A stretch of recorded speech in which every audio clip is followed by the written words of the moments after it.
Congratulations. Thank you. Clearly, well-played game. Two great left-handed arms going at it. Both of them, the stats, I think there was a third of an inning total that separated the two, 103.1, 103.2, if I was on that right. Very similar. Like both guys in total control of what they're doing in the game, in every phase of the game. Like you could see the fielding abilities on the bunts, like the similarities in what was going on, just unique to see those two type of guys go at it. So you have both sides a difficult task, and we felt like there were some things we were going to have to do, supplementing just pure driving the ball. I mean, you hope that happens, but the stolen base, the hit and run where Coatsy hit the ball in the left field, Lamanna, and I don't know who was on first, but with 3-2 count, we ran Lamanna, which I haven't done a lot, but you feel like you're going to get some strikes, and our guys clearly were seeing the ball pretty well. The little squeeze helped. It was fun because I thought all the variety of our offense, which I've sat here and talked to you guys about, was on display a little bit today. There's a couple balls that left the stadium, bunting, some base running, and then just some good. The 2 out hit by Myers, that was a big one. And I could go on and on about some of the game within the game stuff. JM pitched great. We had it. Not saying we had it right where we wanted it, but we had it once he got deep enough into the game. We were hoping that maybe we could use a righty just to give Texas something different to look at. And Rayo was fine. He got the 2 strikeouts. I know we had the wild pitch on the ball up, but he did get the 2 punch-outs and kind of held the 6th inning to 1 run for them. And then the 2 line drives at Brannigan, he caught them. They were clearly hit hard, and then he looked like the 4-pitch walk. I don't know exactly what happened. It looked like he was on it, and then he wasn't. But we had Findlay right where we needed him, and that lineup had rolled its way back to the one left-handed hitter. So Findlay got to come in and face a lefty. So luckily it kind of fell into place for the bullpen, but the guys still have to go out and pitch, and they did. I thought all of our infield, if you just go around the diamond, Brannigan made some nice plays. Preisner, solid, picked it up, drove it over there. Miller, the one play. You were almost hoping that would stay as an out just so that counted, I guess. I don't know, the play he made, and Putz plays at first base. So there it was. It was fun for you and the fans and the country that to watch our team, because I feel like when we're playing well, that's what we do. And I'm very proud of them to come into this atmosphere and perform for the first time that well-rounded of a game against clearly a phenomenal program, team, talented. I couldn't be happier with the guys. Okay, let's start with questions for the student athletes. If you have a question, raise your hand. We'll get a mic to you. And name and affiliation, please. Okay, here you go, John. John Bryce, Irish Sports Daily, for both John Michael and Jared. There's been a lot of talk about you guys being underdogs throughout, but now you went 3-0 in Statesboro, you won at Tennessee, you won here tonight. What kind of statement do you think you're making about Notre Dame? Do you think it's time for people to maybe realize that Notre Dame's a pretty good team? John Michael, you start. Yeah, I think it kind of all starts with the preparation and what the coaching staff is able to do, preparing us for, like we said before, the last hour, as well as just like the finite details of the game. It doesn't really matter to us if we're underdogs or projected to win. Kind of the message is to go 1-0, and so by any means go 1-0. So I'm not really sure if that really matters to us, but it's more just like how we play and just being ready to play some baseball. Jared? Yeah, I think a lot of the kind of underdog stories, we don't really feel that internally on the team. We know when we go out and we play good baseball that we can play with anyone in the country. So we try not to pay too much attention to the outside noise, but you're going up against good teams every time you step out there. So our goal is just play within us and play our game, and we feel confident about that. Okay, right over here. Tim Priester from Irish Illustrated. Jared, you've come out smoking since your injury. Maybe hitting as well as you have at any point or for most of the season. How do you explain coming out so hot?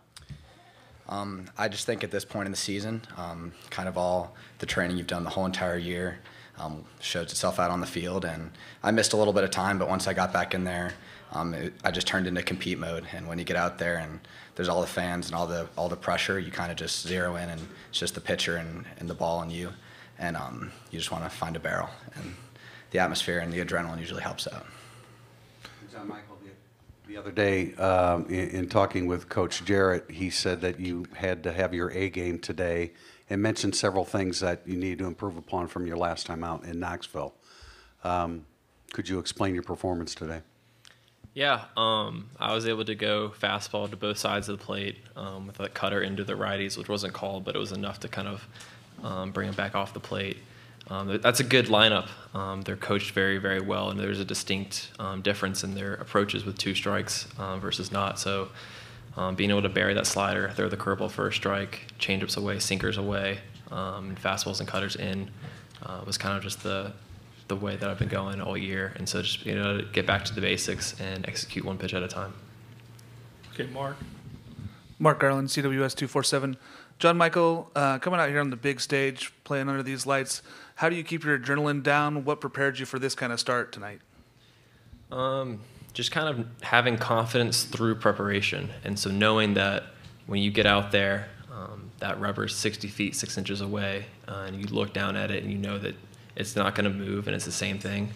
And just going out there and taking it one pitch at a time. You don't have to go win a whole game. You don't have to go pitch the whole game. You just have to go win one pitch at a time and just kind of focusing on that and minimizing it. Okay, here in the back. Ellie French from KTV in Omaha. My question is for Jared. If you can, just describe to me the energy that John Michael brings both on and off the mound. Yeah, when JM takes the mound, we feel really confident. And we know he's going to pound the zone, and that's good for us defenders because we like making plays. So when he's out there and he's throwing strikes, that we play with that energy behind him, and he brings that on and off the field. Okay, we have a Zoom question. All right, let's try a question from Danny again. Danny, go ahead. John Michael, could you take us through that play in the 3rd inning when you fielded that bunt and decided to go to second base? Yeah, we practice this a lot. Coach Jarrett's really good at being able to start the clock on his little stopwatch, and from the moment that ball's hit to the moment that we throw it and deliver it, with how long we have. And so usually going down the first baseline, we got about under 4-3, and the second base you got to go a little less because he's got to jump and he's got a secondary. So I know that I can attack the ball really well, and I get to the ball quickly, and being able to get that lead guy ended up saving a run later, which was nice. But it was just kind of trusting, knowing that my guys are going to be there, and trusting the athleticism to get off the mound and get to the ball quickly and then make a decision. Guys, thank you. We're out of time for your portion of it, but remind you that locker room's closed to all media, all times, but Matt can take care of any questions you might have. So you guys are excused. Thank you. You hang on. They don't want to hear from me. We got you. What are we doing here?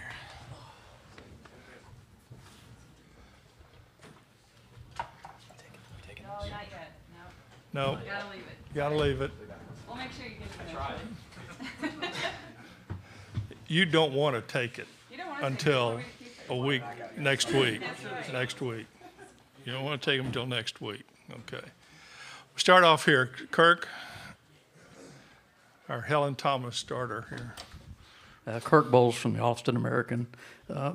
Link, y'all seem to have them off balance all night, and this is the first time they haven't had an extra base hit in the whole season, 68 games. So considering how dangerous their lineup is, how did you think he pitched, particularly against Melendez and Staley, who just had a couple singles and nothing else? Yeah, from my vantage point, and this is the furthest I feel like I've ever been from the field because of the way the stadium's beautiful. It's just designed and you're kind of back. So I almost have to see this again. You guys might have a better view if you were able to watch it on a monitor somehow. He can really pitch to both sides of the plate. And when a pitcher can do that with a fastball alone, I mean, that's a lot to try to manage. And he's got some feel. and he'll manipulate it based on what he senses with a particular hitter, how he looks in the box, the stride, like what it looks like to him. So we're talking going to both sides of the plate, but like he told you, like he'll almost run that thing a little further away if he thinks that's the answer. So it's not just a fastball away. And then when he goes in, it's sometimes he can really four seam it, and like he said, almost like cut it in there a little bit. So just that by itself is pretty good. And then the up fastball, Hansen did a nice job with the up fastball, probably did a better job than we did going up in the zone. And this is a stadium today. You can throw up fastballs. You are not doing that in Knoxville, not if you want to throw the same ball again. So that's where it starts. And then I've talked numerous times about he throws 2 breaking balls, and if I can't tell which is which from the dugout, that's not good. It needs to be a curveball and a slider. And I think he had it tonight. I don't think he finished. I didn't feel like he finished people off maybe with it, but it wasn't on the barrel a lot. And then the changeup, then that's a whole nother pitch, and that allows the fastball to be better because now there's something else that's not a breaking pitch that's hard to calibrate. So those guys are good. There were a couple balls in center field. If we weren't here, they would have had their extra base hits, to be honest with you. It's just different. The basketball court's the same size everywhere. The baseball field is not, and the elements affect it. This is a big park. The only place a ball was going out was over the right fielder's head, like in that lane or to the line. Get back over here. Jack McGonigal, Mav Radio. Just describe the energy in the dugout and how big it was to get that lead, the second batter into the game, and be able to carry that momentum and get the win here tonight and never give that lead up. Just keep fighting and keep that lead. Yeah, when you come out of the corners in the boxing match and you can land the first blow, it's really a good feeling. And that happened to us last Friday. And there were a bunch that night. So it just gives you the momentum and the mojo. And when you're coaching the game with a lead, you're a little more risky. I don't know if risky is the right word, but you have some options in terms of, running yourself into an out. And when you're up a little bit, it's a good feeling. You like the playbook seems to open a little bit more. So that was huge. And Miller, I didn't play him in the regional because I was trying to get him right for, the next weekend. And obviously I wasn't holding him back thinking, man, we're going to, first game in the World Series, when is that, 17th of June? I'm going to sit him here on June 4th. Just but he is a really good player, and that was neat. That was neat for him, and it was huge for the team. So when the guys feel like, okay, one of our guys, like our captain, he's back. Like that was right-handed, which was the hardest thing for him to recover in his game was his right-handed hitting. So I think when you look at what we've dealt with without him, I think that kind of sent a message to our team that, man, he's back. Okay, Mike. Mike LaPresti, NCAA.com. When you've thought about getting here for so long and worked so hard, and then the moment suddenly arrives tonight, how important and valuable is it to have a roster full of graduate students, seniors, guys who have been around the block in a lot of different ways? How valuable is that when the moment comes? Huge. I think the age of the players in college, the difference between an 18 or 19-year-old and a 22 or 23-year-old in a lot of different ways. Just the maturity, the physicality, just then you get into the experience part. They know what we're trying to do. So as they're older, like with Lamanna at second base, if that's a freshman catcher in Omaha and we're going to run and he knows he's not a runner, like there's no telling how that guy might respond. But I had no hesitation because of the age. It is such a difference. They've been in crowds before, but I don't think we were phased other than the ball in right center field where the two guys, it's still hard to hear. Like they're trying to call it. The age is a huge piece. And we're probably seeing better college baseball because of the age factor. Once the COVID guys, eventually this works itself out and you're back to a little more normal, and then the draft may eventually stretch back out a little bit. But this is probably the best college baseball we'll ever see because of the age of the guys. Guys that, how many of these guys probably in a normal year wouldn't be on a college team anymore? There's a lot, and they are. So you throw all that in the pot, it's pretty fun. Okay, you have back over here with Tim. Okay. Tim Priester from Irish Illustrated. Link, you understand that Hansen's not a hard thrower, but you guys had so much hard contact against him tonight. Did you see that on film? I mean, were you confident that you were going to be able to square him up the way you did? You know the profile of the pitches going in, but you can look at all the video and read the metrics all you want. It's still sometimes how well, when you're in the batter's box, you can pick up what's going on. Sometimes guys hide the ball really well, and sometimes there's just something that's going on that you can't quite calibrate, and until you get in there, you don't know. Our guys do a great job. Like, they come back and they tell the next guy, like, here's what it looked like. Here's the fastball. It's straight. It's got a little ride, but it's really straight. You can see the slider. Like, they do a good job of, like, force feeding the information to the guys as they go up to the plate. And that's what they do. Now, we've worked to cultivate that, but he's really good. And he ran into a group of guys tonight that had it locked in. And we spent a lot of time, Rich and Chuck and Brad, on preparing those guys. And when you look at the video like we did, we keep it at 20 minutes. We scouting report 20 minutes. Chuck, Rich, me, we divided up. But that video, I felt like we knew what we were getting. And I would say Texas probably knew what they were getting. Until you step out there in that box and see some pitches, it's still hard to figure out exactly how it's going to play. But our guys did it, on it, good. Okay, yeah, Noah?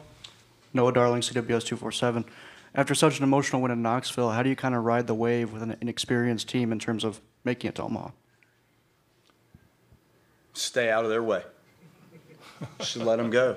Like, that's the beauty of it. Like, let them go. I'm just going to tell you this, and I was thinking it during the game. It was almost as relaxed as I've been coaching a game. And that's easy to say, and I know part of it. The biggest part was because the game played out like we were hoping. If this thing goes sideways in a hurry, I'm sure I wouldn't have been, but you just kind of let them go a little bit. And there's a time you might have to change things that you're trying to do or how you approach them. But my gut was, this is not the time. There was no crazy message before the game. You just sometimes have to know when to let them go play. Okay, John, this should be our last question. Thanks. Link, a quick two-parter. We talk about your veterans, but Jack Findlay, we're going to ask about him again. When did you see this, whether it was the fall or winter? And then the same thing I asked your players. You're now 6-1 in the postseason, maybe the only team in college baseball with wins against Texas and Tennessee. So what kind of statement do you think you continue to make about Notre Dame baseball? Thank you very much. Well, I think the statement is made by everybody else, because I think we feel like we've done this for the better part of 2 seasons. Until you do it on a stage nationally, it's kind of hard for the statement to be. I'm not making the statement. I'm not going to go tell people I think our team's good. You have to go play well, and eventually people think, well, you guys are pretty good. So there wasn't really a statement there, and to think that you're sitting there in the first game and you're going through it and you're starting to count outs and where the lineup is and where the lefty is, you're like, if we can just get it to that freshman lefty that's never pitched relief in his life, we'll be just fine. So he's just poised and more competitive. He's so poised that there's some guys in fall or preseason practice that you can almost see. Ryan McClinsky's out, like, you knew this guy's out there. He punches himself in the face. He's dialed in. It's high fastballs and power sliders, and he's pumping his fist. Findlay would just go out there and he just pitched. So you can't gauge the competitiveness until you see pitching competitively in high-stakes situations. And it looks better than it did when we were in Loftus and we were in the fall and we're pitching. He's just throwing fastballs. You're like, man, that's pretty good. But it does. There's not a. It's 90, 91, 88, 90, 90. It's not 95. He's just poised. And like I talked about the other, like Texas's pitcher, Findlay's fastball's hard to like wrap your mind around that some of them go that way to that side and some of them run. It's just a tough thing. And clearly, he's been very, very precise with what he's doing.